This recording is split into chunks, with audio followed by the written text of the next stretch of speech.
وبركاته. إلى حضرة النبي المصطفى رسول الله صلى الله عليه وعلى آله وصحبه وسلم، وإلى أرواح المسلمين والمسلمات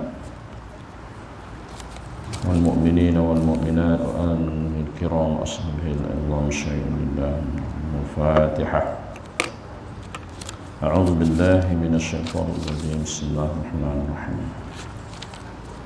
الحمد لله رب العالمين الرحمن الرحيم مالك يوم الدين إياك نعبد وإياك نستعين اهدنا الصراط المستقيم صراط الذين أنعمت عليهم غير المغضوب عليهم ولا الضالين آمين.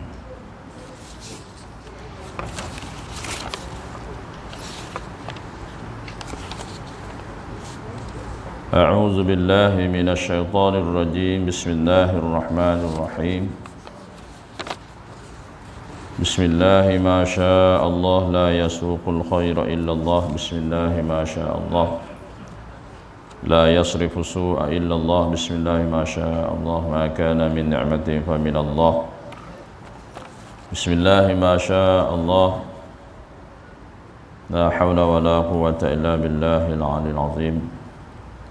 الحمد لله رب العالمين والصلاة والسلام على أشرف الأنبياء والمرسلين سيدنا وحبيبنا وشفيعنا محمد أشرف الأنبياء والمرسلين وعلى آله وصحبه أجمعين. سبحانك لا علم لنا إلا ما علمتنا إنك أنت العليم الحكيم.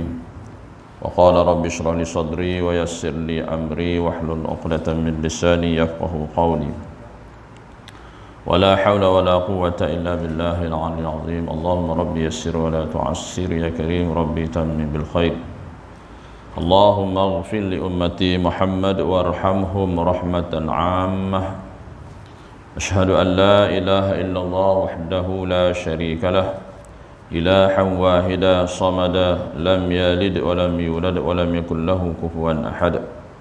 اللهم صل وسلم على سيدي وحبيبي وطبيب قلبي وجسدي وروحي سيدي رسول الله محمد ابن عبد الله الصادق الأمين وعلى آله وصحبه أجمعين.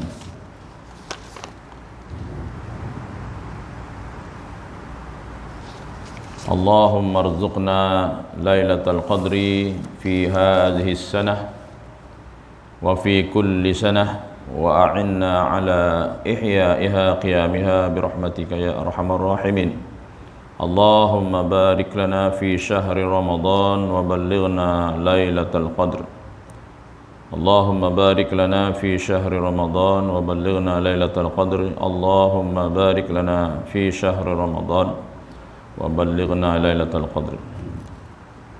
اللهم إني أسألك بنور وجه الله العظيم الذي ملأ أركان عرش الله العظيم وقامت به عوالم الله العظيم أن تصلي على مولانا محمد ذي القدر العظيم وعلى آل نبي الله العظيم بقدر عظمة ذات الله العظيم في كل لمحة ونفس عدد ما في علم الله العظيم صلاة دائمة بدوام الله العظيم تعظيما لحقك يا مولانا يا محمد يا ذا الخلق العظيم. وسلم عليه وعلى آله مثل الله واجمع بيني وبينه كما جمعت بين الروح والنفس ظاهرا وباطنا يقظة ومناما واجعله يا ربي روحا لذاتي من جميع في الدنيا قبل الآخرة يا عظيم.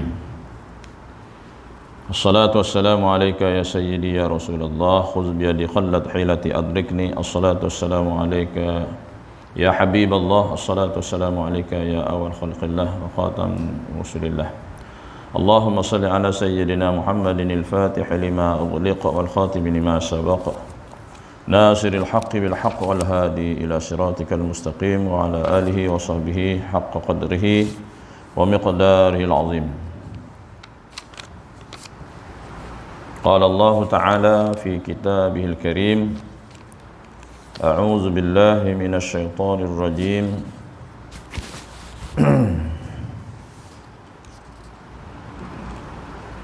ومن أحسن قولا ممن دعا إلى الله وعمل صالحا وقال إنني من المسلمين. صدق الله العظيم. Yang saya hormati lagi dikasihi Tuan Pengurusi serta barisan pegawai dan dijatakuasa masjid, dimuliakan Al-Fadil, Tuan-Tuan Imam, Tuan Bilal, Tuan Dahari, Tuan Siak dan seluruh warga Arijatakuasa masjid, tuan-tuan dan puan-puan, muslimin dan muslimat, mukminin dan mukminat, serta tetamu-tetamu Allah insya-Allah yang dimuliakan oleh Allah Subhanahu wa taala sekalian. Apa khabar semua tuan-tuan? Hari ni berapa hari kita puasa? 8 8 Kita puasa hari Ahad Baik, kita puasa hari Ahad menurut kitab yang ditulis ni, Jabatan Mufti Negeri Sembilan ni, Majlis Agama ni. Penulis dia Datuk Syekh Muhammad Fuad ni. Menurut pengalaman ulama, kalau kita berpuasa pada hari Ahad, maka malam qadarnya, kalau ikut dalam ni ada dua pendapat lah. Satu pendapat di dalam kitab Hasyiah Fathul Wahhab mengatakan qada itu bila kita berpuasa pada hari Ahad atau hari Rabu, malam qadarnya ialah pada malam ke-29. Sekiranya puasa hari Senin, maka Lailatul Qadarnya pada malam ke-21. Ini satu pendapat lah. Sekiranya puasa hari Selasa atau Jumaat, maka Lailatul Qadarnya pada malam 27. Sekiranya kita berpuasa mula pada hari Khamis, Lailatul Qadarnya malam 25. Sekiranya awal puasa pada hari Sabtu, maka Lailatul Qadarnya pada malam ke-23. Ini semua ganji Ini satu pendapat lah. Satu pendapat lagi dalam kitab Lataif Al-Ma'arif, menurut pengalaman ulama-ulama, menyatakan malam qadar itu berlakunya kebanyakannya pada malam 27. Dia panggil malam 7 likur. Jadi insya-Allah apa-apa pun sudah pasti dan berlaku malam qadar itu pada malam yang 10 yang akhir. 10 yang akhir. InsyaAllah kalau kita berqiyamul lail pada 10 malam yang akhir, confirm kita dapat malam qadar. Okey. Kalau tunggu malam ganjil saja, takut kita silap kira. Perkiraan kita silap. Baik, sebagai mukadimahnya sebelum kita baca kitab, kita baca ni, kita tazkirah sedikit tentang Ramadan ni. Baik. Puasa Ramadan pada awalnya rahmat, pada pertengahannya adalah keampunan, dan juga pada akhirnya pembebasan daripada neraka. Jadi Nabi SAW menganjurkan kita supaya banyakkan kita bertobat, minta ampun kepada Allah SWT, minta dimasukkan ke syurga dan minta dijauhkan neraka. Okay. Kenapa Nabi sebut dalam satu hadis, setiap malam, setiap hari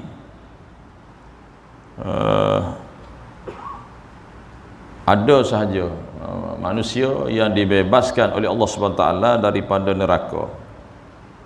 Maka Nabi mengajar satu doa supaya kita baca,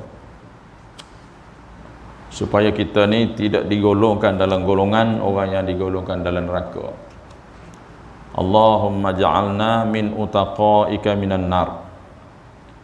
Doa kita baca dalam sujud, dan ulama suruh kita bacalah dalam sujud, setiap kali sujud dalam solat sepanjang bulan Ramadan. Karena dalam sujud, menurut ulama, sujud itu tempat mustajab doa. Kalau solat, tempat yang paling hebat itu berdiri. Sebab itulah Nabi berdiri, bekak-bekak kaki mulai. Itu gerakkan solat, tempat yang hebat ialah berdiri. Tetapi tempat bermohon kepada Allah SWT dalam solat itu sujud. Hampirnya kita dengan Allah sujud. dalam sujud tu doa yang mustajab lah. Jadi bacalah tuan-tuan, moga-moga kita dibebaskan, nama itu dikeluarkan daripada senarai api neraka. Allahumma ja'alna min utaqaika minan nar. Ya Allah, golongkan kami daripada golongan yang engkau bebaskan daripada neraka. Ini Nabi ajar, istinbat daripada hadis itulah, yang mana setiap malam, setiap hari Allah menjanjikan pembebasan daripada neraka. Kita mengharapkan agar kita lah, ya Allah bebaskan. Jadi taklah duduk saja gitu kan. Jadi sampai kita solat, sampai kita berpuasa, baca Quran, dan kita baca doa setiap kali sujud, subhan rabbiyal a'la wa bihamdihi tu, habis tu Allahumma ja'alna min utaqaika minan nar. Bolehlah baca sekali atau 3 kali, Allahumma ja'alna min utaqaika minan nar. Ni adalah hati tu bebaskan daripada neraka. Baik, bulan Ramadan ni banyak nama dia, antaranya Quran, dalam turun Quran. Allah meraihkan Ramadan ni dengan Quran. Maka kita sebagai hamba Allah, kita sebagai umat Nabi Muhammad sallallahu alaihi wasallam, maka kita menyahutlah seruan yang mana Allah menghiaskan Ramadan dengan Quran. Maka kita perlu hias Ramadan, tetamu kita, dengan membaca Al-Quran. Sekurang-kurangnya kita khatam, sekali khatam. Untuk diri kita sendirilah, sekali khatam. Bolehlah baca satu hari 1 juzuk, sekali khatam, dan bertadarus, sebagaimana firman Allah SWT, a'udzubillahi minasyaitonir rajim, syahrul ramadhan allazi unzila fihi al-Quran hudan linnas wa bayyinatin minal huda wal furqan. Baik. Dan bulan Ramadan juga adalah bulan taubat, bulan tarawih, bulan sedekah. Nabi sebut dalam hadis, afdhalus sedekah fi Ramadan. Terutamanya kita simpanlah, simpan duit sedikit untuk kita sedekah setiap hari bulan Ramadan, dan terutamanya pada 10 malam yang akhir. 10 malam yang akhir, maghrib sampai subuh tu, kalau malam tu malam qada, dapatlah. Seumpama kita beribadat 1000 bulan. Lailatul Qadri khairum min alfi syahr. Malam qada itu adalah lebih baik daripada 1000 bulan. Mana ibadah kita tu sama hak wajib atau sunat. Kalau kita sedekah malam tu, seumpama kita sedekah 83 tahun 4 bulan. 1000 bulan. Mengikut kiraannya 83 tahun 4 bulan, lebih kurang 84 tahun. 83 tahun, 84 tahun. Kalau kita sedekah malam tu, seumpama kita bersedekah 83 tahun 4 bulan. Kalau kita solat malam tu, seumpama kita solat 83 tahun 4 bulan. Kalau kita baca Quran malam tu, seumpama kita sudah membaca Quran 83 tahun 4 bulan. Segala ibadat malam tu, malam qada, mula dah daripada maghrib tu dah dapat dah. Maghrib, isyak, tarawih, witir, dan sampailah subuh. Kalau kita ada kemulan lagilah hebat, dapat banyak lagi lah. Dan yang pentingnya bulan Ramadan adalah bulan mendidik jiwa kita, iaitu penyucian jiwa, iaitu untuk kita membuktikan keikhlasan kita dalam beribadat kepada Allah Subhanahu Wa Taala. Jadi sembahyang tarawih contohnya, jangan duk kira nak cepat habis. Baca Quran jangan kira nak cepat habis, nak khatam. Di situ kayu ukurnya bagaimana keikhlasan kita kepada Allah. Ya Allah menerima amalan kita itu ikhlas. Solat tarawihnya, rajin solat tarawih, dalam masa yang sama rajin juga solat fardu. Tengah orang dia pilih mari masjid solat tarawih je, solat fardu 5 waktu tak jaga. Sedangkan Nabi sebut solat sunat di bulan Ramadan dapat pahala fardu. Solat fardu di bulan Ramadan dilipat gandakan 70 kali ganda. Tapi orang pilih hak sunat lagi. Tak semualah. Solat fardu kita mana? Patutnya fardu lah lagi hebat. Fardu jemaah lagi hebat 5 waktu. Masya-Allah. Dan Nabi sebut dalam satu hadis lagi, menuntut ilmu. Sebab kita pernah dengar ada orang komen, apa ni tarawih ni ada majlis ilmu. Memang ada lah.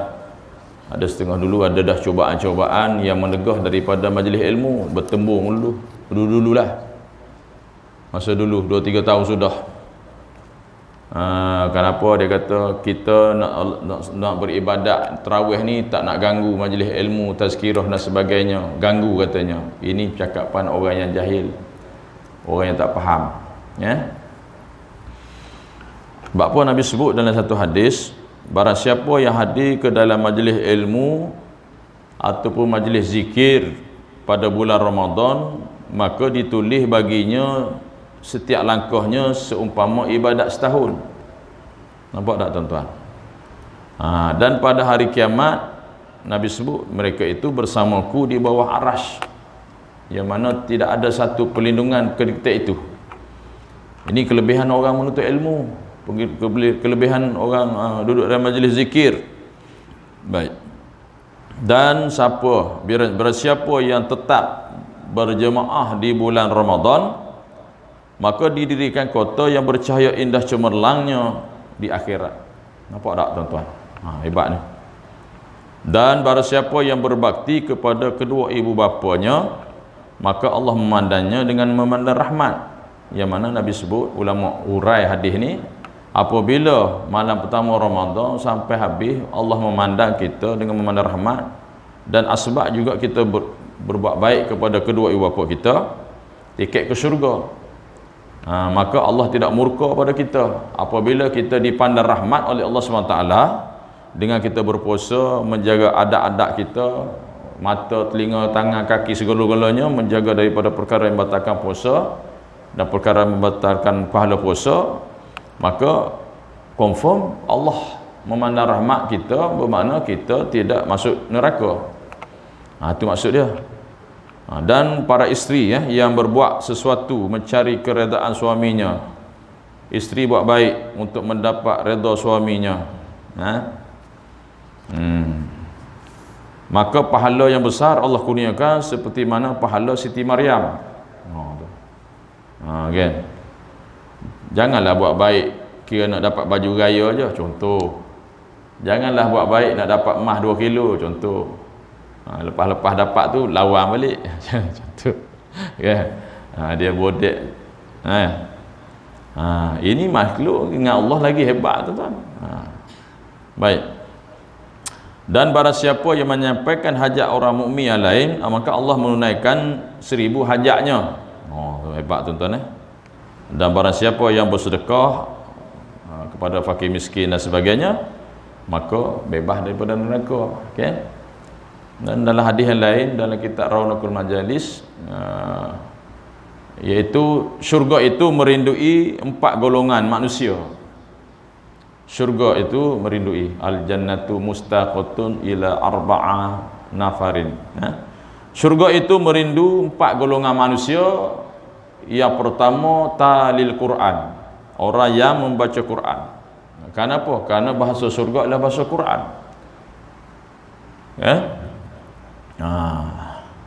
Walaupun kita atas dunia sekarang tak erti cakap Arab, dalam syurga semua bahasa Arab. Jadi bahasa Quran.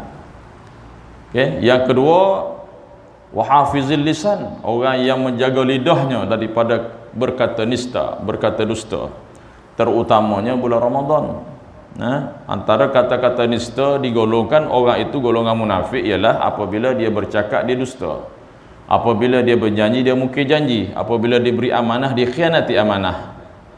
Ini orang munafik, ciri-ciri orang munafik. Dan tambah satu lagi, apabila dia bertengkar, berbahas dalam suatu perkara, dia tidak berpihak kepada kebenaran. Ini ciri-ciri orang munafik. Apatah lagi kalau dalam Ramadan habis rosak-rosak kita. Okey. Yang ketiga yang syurga rindu, iaitu orang yang berpuasa.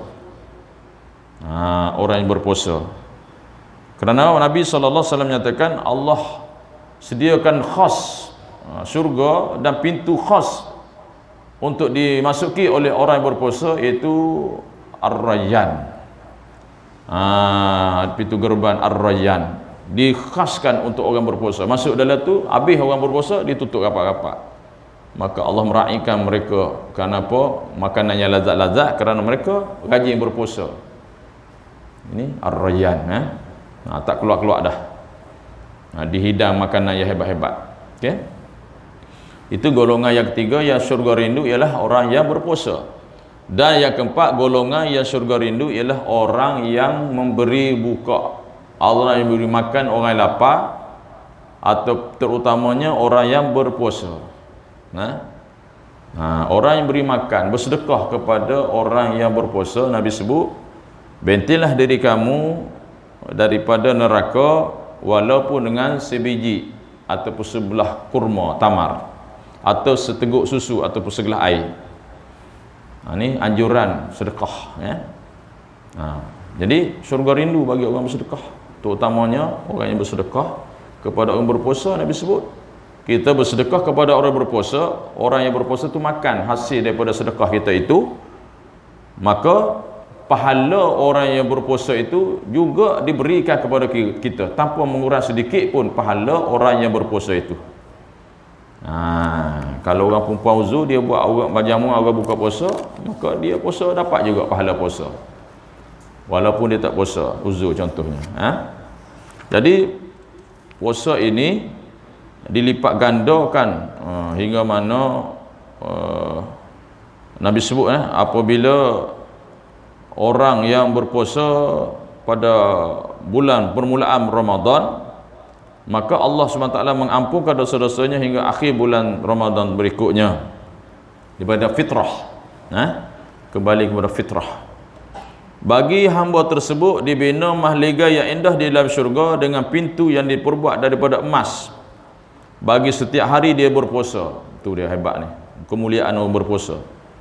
Dan 70,000 malaikat memohon keampunan baginya daripada pagi hingga tenggelam matahari. Okay. Jadi ini kehebatan lah. Walau macam mana pun Nabi mengingatkan kita, ramai kalangan kita hari ini berpuasa tetapi tidak dapat apa-apa daripada puasanya kecuali lapar dan dahaga. Kenapa? Karena dia tidak menjaga adab-adab berpuasa lah. Antaranya perkara yang membatalkan puasa, membatalkan pahala puasa, iaitu bercakap dusta, mengumpat, memfitnah, memandang perkara yang haram, mendengar perkara yang haram, mengikut nafsu dan sebagainya lah. Itu dari sudut kerohanian, menurut ulama sufi batal puasa. Kalau menurut fiqh tak batal puasanya, sah puasanya. Beza ulama sufi dari segi kerohaniannya, dia jaga semua sekali, A sampai Z kita puasa, zahir dan batin. Jadi untuk kesempurnaan puasa di bulan Ramadan ni, kita banyakkan berdoa kepada Allah SWT lah. Ya Allah, sempurnakanlah puasa aku, ya Allah, jagalah anggota zahir dan batin aku berpuasa, ya Allah. Kita tidak ada kekuatan kecuali Allah yang beri, ya. Baik tuan-tuan sidang jemaah rahimakumullah, itu mukadimah sedikit lah. Baik, kita sambung pengajian kita pada muka surat XSVI, tak tahu berapa belah, ya. Bismillah. Qala musannifu wa nafa'ana bi ulumihi fid darain amin ya rabbal alamin. Semoga Allah memberkati tuan-tuan guru kita, Allahumma rabbal alamin ya rabbal alamin.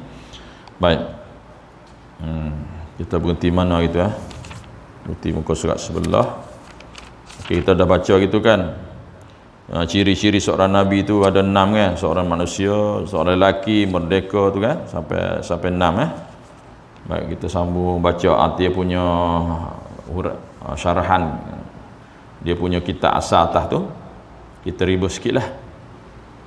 Bahawasanya Allah SWT tidak menilik ia kepada rupa paras kamu. Ya Allah lah, Allah tak lilik rupa paras kita, dan tetapi menilik ya Allah kepada segala hati kamu. Ini peringatan ni, maknanya Allah tidak menilik pakaian kita, bentuk tubuh badan kita macam mana sekalipun. Ya Allah menilik hati kita. Nombor 22. Oh, 22 kan? Okey. Nombor 22 kan? Muka surat XVIII 3. Maka adapun, betul lah. Terima kasih. Saya tersalah tanda. Maka adapun selepas itu, iaitu selepas pengarah kitab mengambil berkat, dia panggil tabarrukan, berkat dengan menyebut bismillahirrahmanirrahim. Memanglah tuan-tuan, kita nak apa sekalipun barakah baca bismillah. Nak lagi berkat bila habis kerja alhamdulillah. Mulakan dengan bismillah, berakhir dengan alhamdulillah. Bermakna bahawa kita tidak terlepas daripada Allah. Kita tidak terlupa Allah. Kita tidak lupa dengan Allah. Itu maknanya. Kerana hasil kerja buat kita, barakahnya jadi tak jadi kita dengan Allah. Bismillahirrahmanirrahim, dengan nama Allah yang Maha Pemurah lagi Maha Mengasihani. Makna kita bergantung dengan Allah. Maka dah tidak wajar sekira mana kita habis daripada kerja kita, kita tidak memuji Allah. Alhamdulillah, segala puji bagi Allah. Manalah kalau kita makan sekalipun doa makan bismillah kan. Tapi lepas-lepas makan kenyang kita tak kata alhamdulillah. Kita lupa kepada Tuhan. Masa lapar ingat kat Tuhan, bila kenyang tak ingat. Ini tak kena, tak kena. Patutnya alhamdulillah. Samalah kita nak mari tadi naik motor, naik kereta, bismillahirrahmanirrahim. Dengan nama Allah yang Maha Pemurah lagi Maha Mengasihani. Baca lagi tu, subhanallazi sakhkhara lana hadza wa ma kunna lahu muqrinin wa inna ila rabbina lamunqalibun. Baca lagi, laqad ja'akum, nak naik kereta kan, guru saya beritahu naik kereta naik motor selamat. Laqad ja'akum rasulun min anfusikum azizun 'alaihi ma 'anittum harisun 'alaikum bil mu'minina raufur rahim. Fa in tawallaw faqul hasbiyallahu la ilaha illahu 'alaihi tawakkaltu wa huwa rabbul 'arsyil 'azim. Nak keluar rumah bismillahirrahmanirrahim, bismillah tawakkaltu Allah wala haula wala quwwata illa billahil 'aliyil 'azim. Langkah kaki kanan, perak jalan. Tapi bila kita sampai tempat kita tuju, masjid, parking kereta, parking motor, lupa nak cucak alhamdulillah. Tuhan kata tadi minta dengan aku, bila aku sampai tak ingat kat aku. Kita tuan-tuan nak, saya lah tak tahulah. Nampak tak? Patutnya sampai alhamdulillah, selamat sampai. Baru barakah kita tu. Okey? Memuji Allah SWT, alhamdulillah. Berselawat dan salam ke atas Nabi sallallahu alaihi wasallam, keluarga baginda dan para sahabat. Tu kepujian tu kan. Itu dia belakang tu waktu tu. Dia kita berhenti situ, kepujian tu dia sambung tu, hamba himpunkan dia kerana peringatan bagi hamba sendiri dan bagi sekalian saudara-saudara yang baru belajar. Itu atas tu, belah kanan tuan-tuan, belah kanan muka surat sebelah. Jadi dia hurai di sini,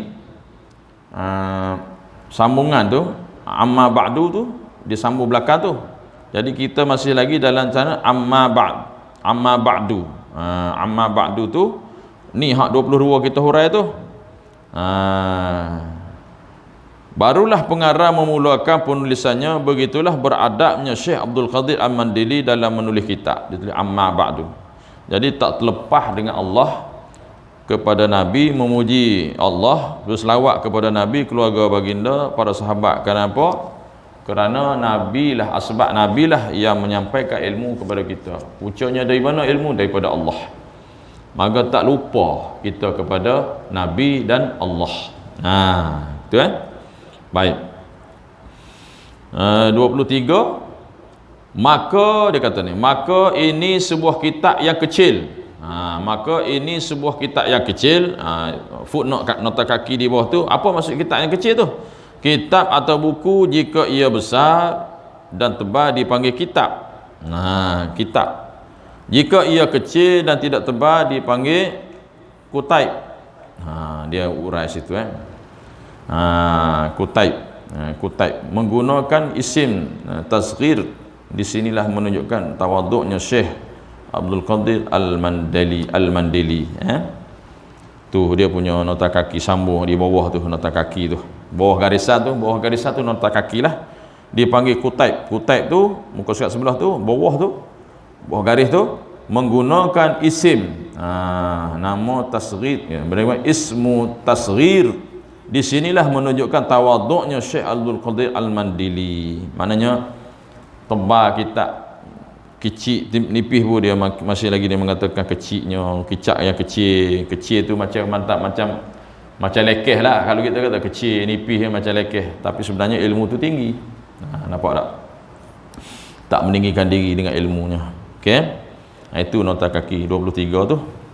Baik, hamba dia kata tu, hamba iaitu Syekh Abdul Qadir bin Abdul Muttalib Al-Mandili. Hamba itu Syekh lah, himpunkan dia kerana peringatan bagi hamba sendiri dan bagi sekalian saudara-saudara yang baru belajar. Baru belajar ni panggil mubtadi'in. Orang baru belajar ni mubtadi'in, baru belajar. Baik, baru lah. Kalau bahasa Melayu, bahasa Arab mubtadi'in, orang yang baru belajar. Baik. Dan hamba namakan akan dia tu apa? Dia tu kena faham bahasa kita tak lama ni.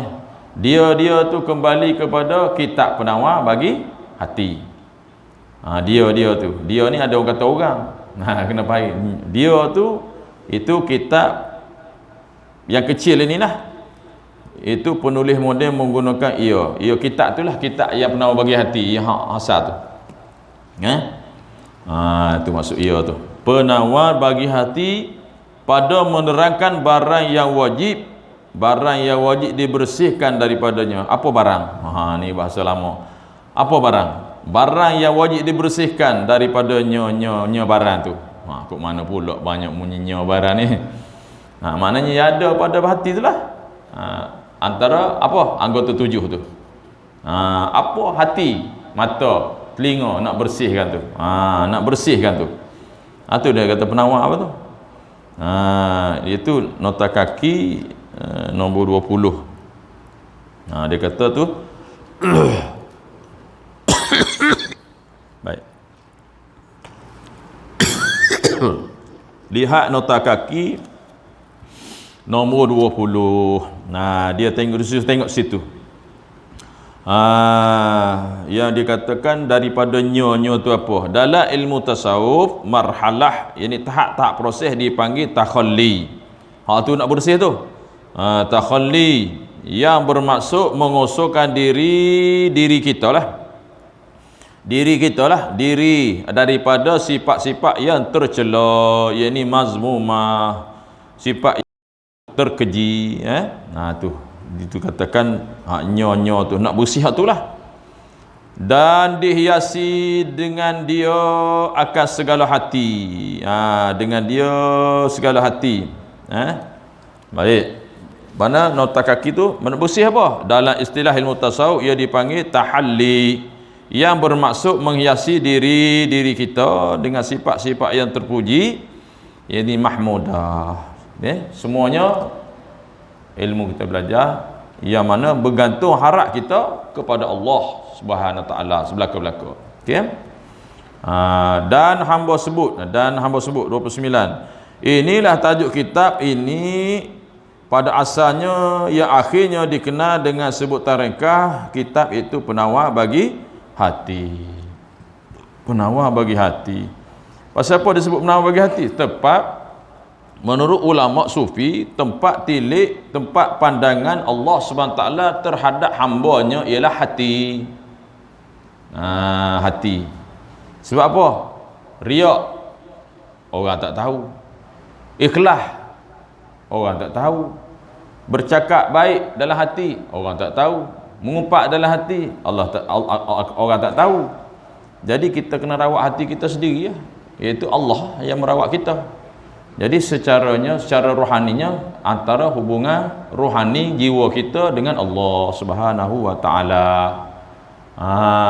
Susah ni, nak bersih tak nampak ni. Kita dengan Allah. Orang tengok kita bagus, tengok zahirnya, berjubah, bersorban, macam-macam Tapi hati tak tahu. Hati orang tak boleh baca. Hanya kita dengan Allah. Kita dengan Allah. Jadi inilah ilmu yang mana nak ikat hati kita dengan Allah. Itu maksud tu. Pada asalnya kita dikenal dengan sebutan ringkas itu kitab penawar bagi hati. Dan hamba sebut di dalamnya akan satu pendahuluan dan 3 kitab. Maknanya tajuk tu lah pendahuluan dan 3 kitab yang kita baca tu. 3 kitab, 3 tajuk tu dalam kitab tu. Dan akan Allah Subhanahu taala jua hamba pohonkan. Dia minta dengan Allah, bermohon dengan Allah bahawa memberi manfaat ia dengan ini kitab. Minta dengan Allah Subhanahu taala memberi manfaat dengan kitab ni bagi hamba sendiri. Minta dengan Allah Subhanahu taala memberi kitab, memberi kita ni semuanya daripada Allah Subhanahu taala, memberi manfaat kepada diri dia sendiri. Kita baca, kita minta jugalah dengan Allah manfaat tu, dan bagi sekalian pembacanya. Tengok tuan-tuan, dia minta dengan Allah SWT, semoga Allah memberi manfaat kepada dia dan orang yang membacanya sekali. Mana dia tak lupa kepada kita. Dan bahawasanya menjadikan ia akan dia ikhlas semata-mata. Dan bahawasanya menjadikan ia akan dia ikhlas semata-mata menuntut keredaannya. Jadi kita lah, bagaimana kita nak mengikhlaskan diri kita semata-mata nak menuntut keredaan Allah SWT. Kerana bahawasanya ia sangat kuasa atas tiap sesuatu. Ia tu Allah lah. Sangat berkuasa atas sesuatu. Jadi kita sedikit pun tak ada kuasa. Jadi kita belajar ni, nak belajar ilmu ni, maknanya bila kita dah ada ilmu ni, maka kita serah pada Allah. Bagaimana proses penyucian jiwa secara ilmu yang kita belajar ni, bagaimana nak menjadikan kita tu siasah ataupun sahsiah yang baik akhlak kita dengan Allah, dan akhlak dengan makhluk lah, berkait dengan ibadat dan sebagainya. Baik, dia kata apa tu, yang menghimpun syekh ni, maknanya ini adalah tambahan al-fakir. Baik, jadi tengok, al-fakir itu Ustaz Muhaddir lah, dia sebut syekh. Memanglah syekh ni maknanya antaranya orang yang kita muliakan lah, tok guru lah. Syekh juga, syekh ni juga dinisbahkan kepada orang tua. Syekh ni juga disebabkan pada guru, orang alim, ulama yang mengajar sesuatu ilmu, sama ada ilmu tauhid, ilmu tasawuf, ilmu tarekat dan sebagainya. Dia dipanggil syekh. Syekh ni satu gelaran lah, satu pujian kepada ulama. Itu syekh. Ni tambahan daripada Ustaz Muhaddir. Mana beradabnya dia kita apa dengan guru. Disebut syekh. Dalam kitab tak sebut. Dia tak sebut syekh. Dia tak mengaku syekh orang alim ni. Kita sebut syekh tak masalah. Baik. Abdul Qadir bin Abdul Muttalib Al-Indonesi. Al-Indonesi ni, maka beliau ni pengarang asal kitab penawar bagi hatinya, asalnya orang Indonesia. Al-Mandili Al-Maki. Muka sebelah tu. Al-Mandili Al-Maki. Al-Mandili itu dinisbahkan kepada berketurunan Mendailin Indonesia.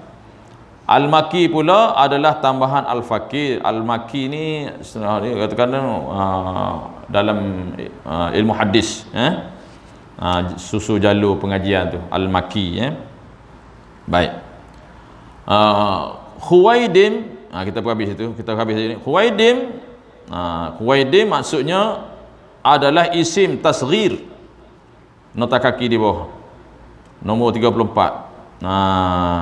Adalah isim tu nama lah. Isim, nama.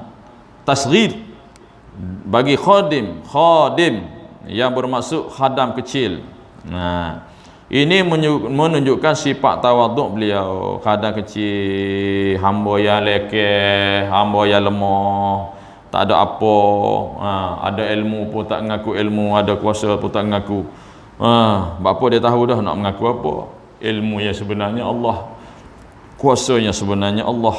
No, tawaduknya mana dia sebut hamba qadim, tak ada apa talabah.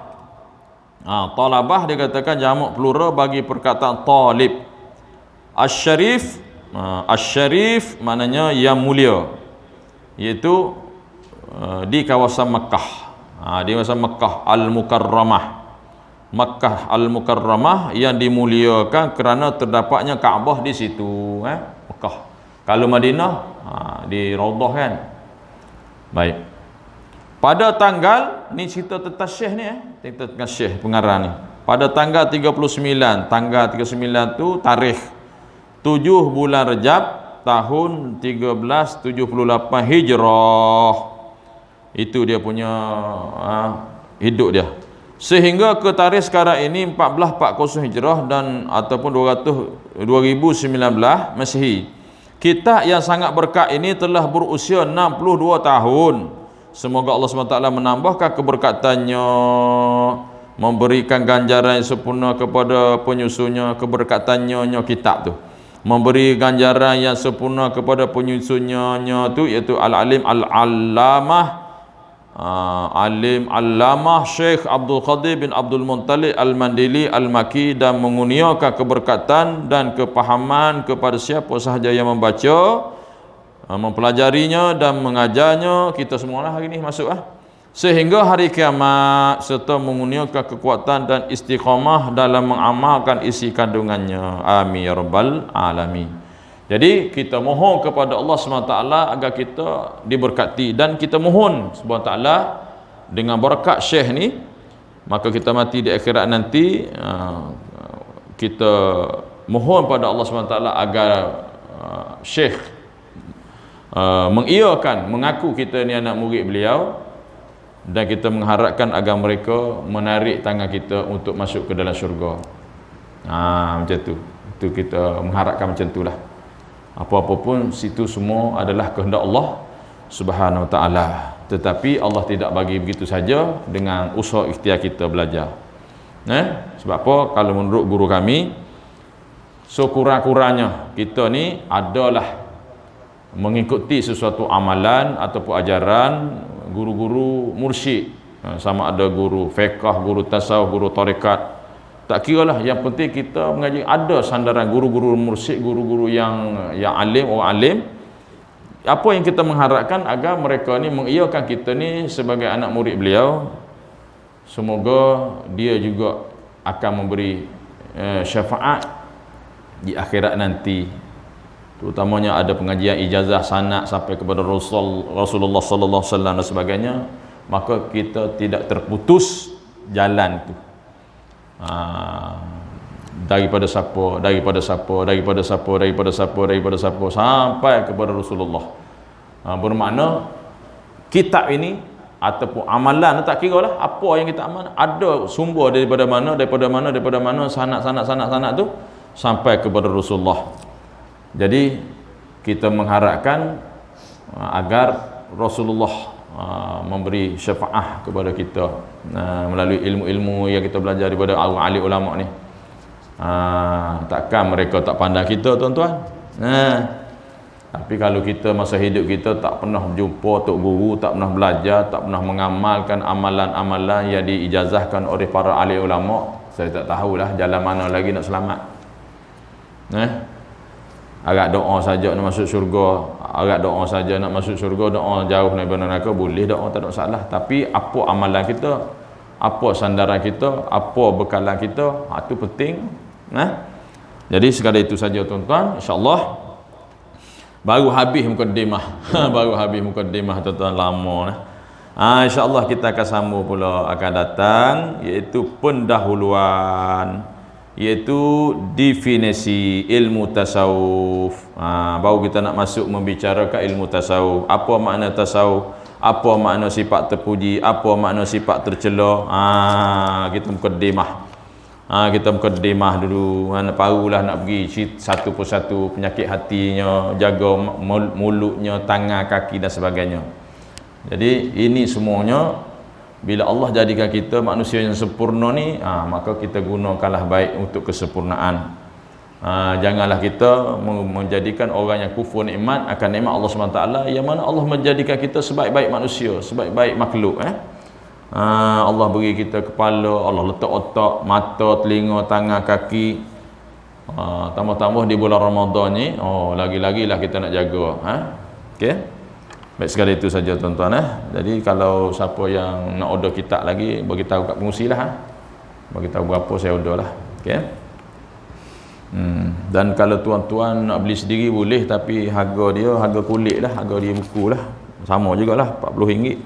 Kalau tuan-tuan pergi ke Seremban, Mas Bukti, kedai Mas Bukti tu saya tengok ada kitab ni. Ada kitab ni banyak, saya tengok itu. Ada anak tokek tu dia kenal saya. Jadi boleh. Kalau beli dengan saya pun RM40 beli kat kedai tu RM40. Kalau ada lagi lah, sebab saya tengok hari tu sebelum puasa saya pergi beli kurma itu, saya beli kurma, saya beli sekotak kurma rutak tu. Saya tengok kitab Qalbun Salim, banyak kitab-kitab situ, banyak kitab-kitab yang ngajar-ngajar kat sini pun banyak kitab situ.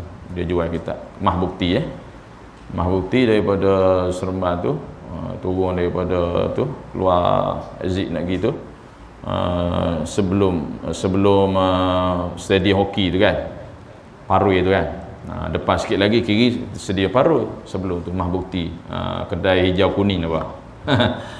Kalau tuan-tuan nak beli, kalau terpergi ke situlah boleh beli. Wallahu alam. Jadi selamat berpuasa. Mohon ampun dan maaf ada salah dan silap, yang baik daripada Allah SWT, yang lemah yang kurang itu daripada kelemahan jasiri. Baik, tuan tanda situ kita insya-Allah baru kita akan masuk kepada muka surat 1 akan datang. Wallahu alam. Kita tangguh penyanyi kita sini, semoga Allah memberkati kita dengan tasbih kafarah. Subhanallah. Subhanakallahumma bihamdika asyhadu an la ilaha illa anta astaghfiruka wa atubu ilaik. Amin tu su'an wa zalamtu nafsi faghfir li fa innahu la yaghfiru illa anta. Bismillahirrahmanirrahim. Wal 'asri innal insana fi khusr illa allazina amanu wa 'amilus shalihat wa tawasaw bil haqq wa tawasaw bis sabr. Ingat doa tadi nah? Mudah ya. Allahumma Allahumma ja'alna min utaqaika minan nar. Allahumma ja'alna min utaqaika minan nar. Utaqa tu panjang. Allahumma ja'alna min utaqaika minan nar. Maknanya bebaskan Allah kami daripada golongan yang aku bebaskan dengan aku. Makna golongan yang mana ramai-ramai tu kita dibebaskan. Gitu. Okey, wallahu a'lam. A'udzubillahi minasyaitonir rajim. Bismillahirrahmanirrahim. Alhamdulillahirabbil alamin. Wassalatu wassalamu ala asyrafil anbiya'i wal mursalin sayyidina Muhammadin khatamil anbiya'i wal mursalin wa ala sahbihi ajma'in. Radina billahi rabban salamun ala Muhammadin sallallahu alaihi wasallam bi rasulillah. Allahumma iftah alaina futuhal arifin warzuqna fahman nabiyyin bi jahi qutul mursalin. Allahumma faqihna fid din wa 'allimna at-ta'wil wa hdina siratal mustaqim. Allahumma arinal haqqa haqqan warzuqna ittiba'ah wa arinal batila batilan warzuqna ijtinabah. Allahumma ij'al jam'ana hadza jam'an marhuma wa tafarruqana min ba'di tafarruqan ma'suma. Wa sallallahu ala sayyidina Muhammad wa ala alihi wasallam. Alhamdulillahi rabbil alamin. Taqabbalallahu minna wa minkum taqabbal ya karim. Hadza billahi taufiq wal hidayah. Assalamualaikum warahmatullahi wabarakatuh.